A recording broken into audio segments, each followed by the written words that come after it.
Hi, are you currently recording video for online presentations or awards acceptance speeches due to the global pandemic affecting our in-person event industry? If so, I hope this video will give you some decent but simple pointers in order to create the best quality video with your surroundings and the equipment you have in your home. So with all that said, let's talk about the things that are required to shoot a good video. The first thing is your location. Where on your premises are you going to shoot this? And I think the fundamental thing here is to choose an area that is, number one, not a high footfall area, and number two, an area you can close yourself away and give the family or the people that live in your house good notice that you need some quiet time just to record a video. The other thing to consider is once you've got that location, and that's typically going to be something like a lounge, but it should be an area that's got some good absorption. What we want is something to absorb sound, something like carpets and drapes or curtains, bookshelves, etc. We want to avoid reflective surfaces like kitchens, unless of course you're filming a cooking demo or are doing something in the kitchen that you need to get across to an audience. So location is fundamental, letting your family know in advance that you are going to be recording something and need some peace and quiet, and that's effectively it about location. When you're doing your shot and you're framing your shot within that room, do consider the background. A plain background is ideal, but we don't all have that luxury. So consider the background when shooting the video, but also then consider your clothing, and your clothing doesn't clash with the background. The second thing is lighting, and this is a critical point. What you want is you want a front-facing light source at all times. Never shoot into a light source. I'll show you later on how that will affect your video if you do have a light source behind you, and how the camera struggles with that dynamic range. So here you can see I'm using a standard webcam shooting at 1080p, which is a high quality webcam, but you can distinctly see the quality difference. It's not up to the standard of a digital SLR or a semi-professional camera. I'm also shooting purposefully into a light source, so you can see the difficulty that the camera is dealing with.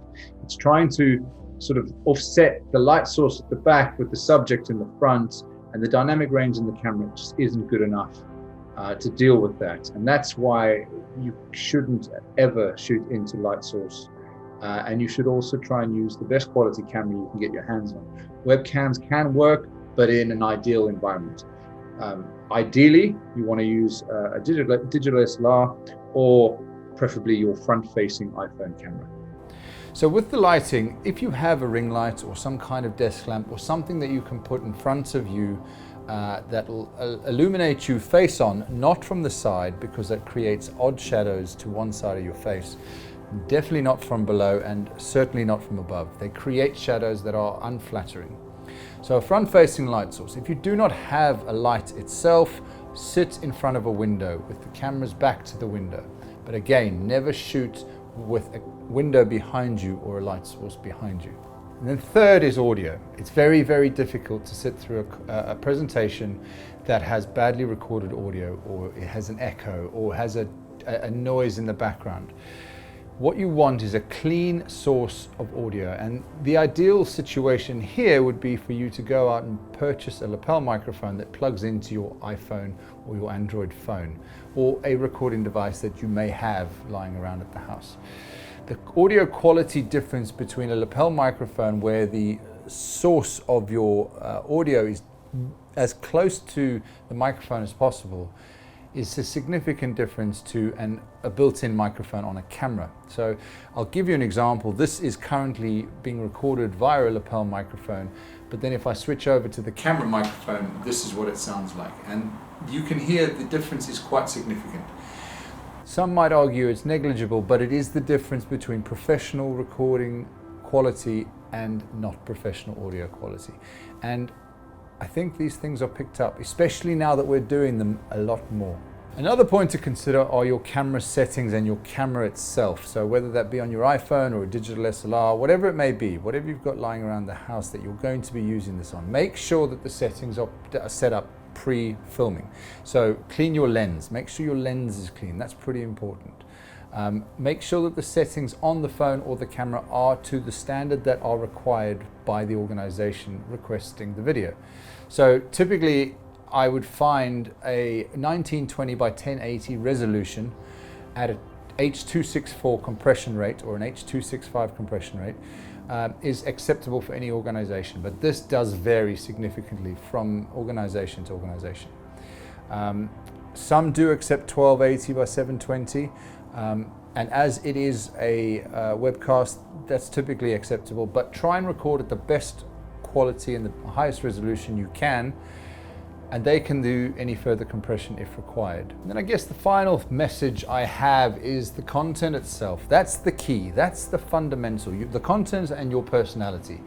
We are in a world at the moment where we are being flooded with video messages and online content and online presentations. And in an awards ceremony environment, for example, where you've got 40, 50 awards to get through, you want to keep the content short and concise. So no longer than 60 seconds, I would say, depending entirely on what it is you're doing. If you're doing an online presentation, obviously take as long as is required or allocated to you by the organization.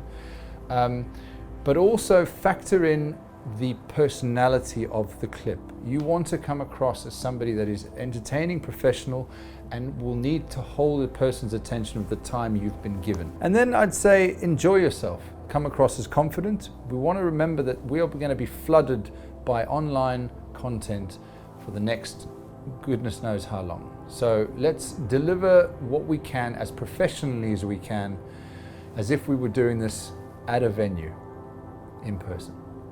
Good luck, and I wish you all a very happy 2021, and I look forward to seeing you actually in a venue, not just recording videos for the internet, very, very soon.